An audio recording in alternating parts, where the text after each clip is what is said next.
See if it's gonna go in my hair. Good afternoon. I am going to read from Once Upon a While. It's a short little chapter. It's called Things I Covet. And it's by Forrest Fenn. It's an amazing book. If you don't have it, I would highly recommend it. Okay, so I love the guy. So it says, I used to collect paint palettes. I had about 20 of those things, and they look so good hanging on a wall in our guest house that when we sold the business, I just left them there, except for a couple, of course. Clark Hollings gave this one to me. He was a special friend whose work was sold in our gallery.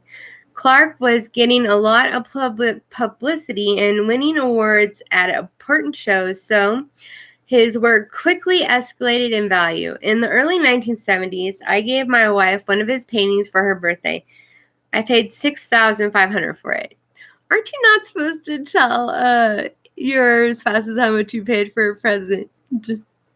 After a few years, Peggy's mother retired.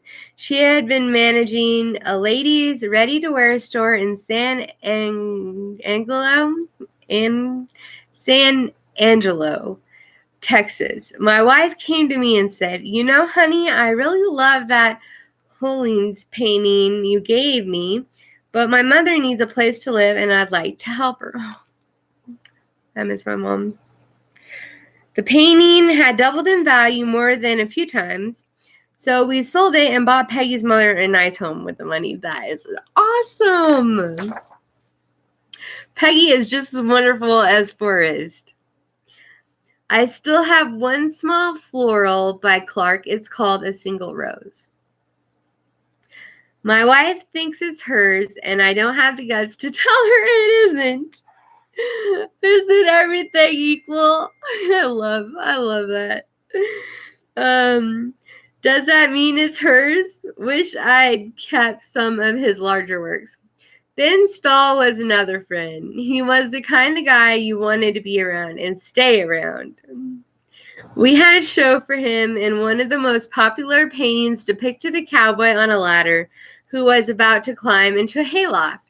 The title was The Way the West Was Won. So I want to read that again. One of his most popular paintings depicted a cowboy on a ladder who was about to climb into the hayloft.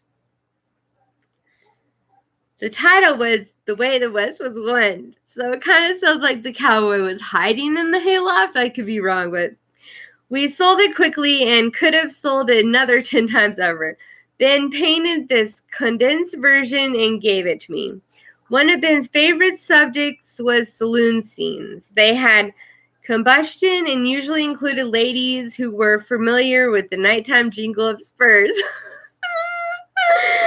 Both Clark and Ben painted subjects that made me feel warm and comfortable. There aren't many artists around today that have that same flavor. My 2 cents. This is page 102. And then he wrote, Ben Stahl illustrated the novels Gone with the Wind, wow, and Little Women, and had more than 750 of his paintings featured in the Saturday Evening Post. I wish you could see this better, but this is just gorgeous coloring.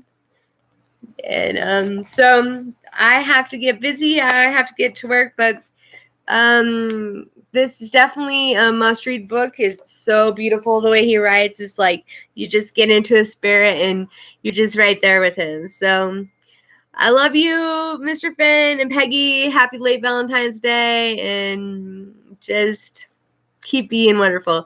White woman, 1975, still alive. Peace, over and out. Namaste. Have a good day.